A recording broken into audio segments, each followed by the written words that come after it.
સમાચારમાં આગળ વાત અમદાવાદની, જ્યાં 700 વર્ષ જૂના મંદિરની જમીન પચાવનાર સામે કાર્યવાહી। જ્યાં ત્રિકમજી મંદિરની જમીન પચાવનાર બેની પોલીસે ધરપકડ કરી છે। મંદિરની જમીન પચાવી પાડનાર સામે ફરિયાદ નોંધાઈ અને આરોપી બાબુ શાહ મોહમ્મદ અસગર પઠાણ સામે ફરિયાદ નોંધાઈ છે। જ્યાં નિઝામુદ્દીન શેખ અને મોહમ્મદ બિલાલ શેખ સામે પણ ફરિયાદ નોંધાઈ। વિશાલ કાદરી અને રોહન કાદરી સાથે સદ્દામ હુસૈન કુરેશી સામે પણ ફરિયાદ નોંધાઈ છે।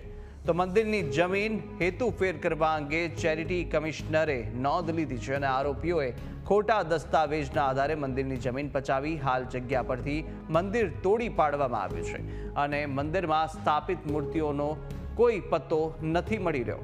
ત્યારે મંદિરમાં વિષ્ણુ ભગવાન, હનુમાનજી, રણછોડરાય સહિત 6 મૂર્તિઓ સ્થાપિત હતી।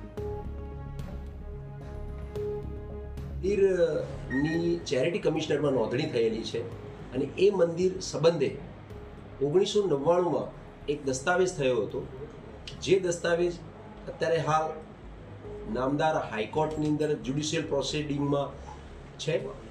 એના અનુસંધાનમાં અન્ય લોકો દ્વારા, જે આ કામના જે આરોપીઓ છે એમના દ્વારા એક નવો બીજો દસ્તાવેજ બનાવવામાં આવ્યો, જે 2023માં બનાવવામાં આવ્યો હતો અને એ દસ્તાવેજ અનુસાર એ જમીન એમને વેચાણે લઈ લીધેલી હતી।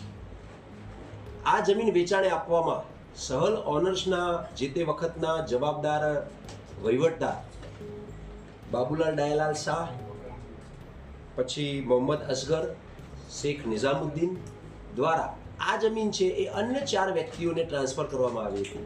7 આરોપીઓ વિરુદ્ધમાં ચેરિટી કમિશનર શ્રી દ્વારા મોકલવામાં આવેલા ફરિયાદી દ્વારા ફરિયાદ આપતા ગઈકાલે ગાયકવાડ હવેલી પોલીસ સ્ટેશન ખાતે ગુનો દાખલ કરવામાં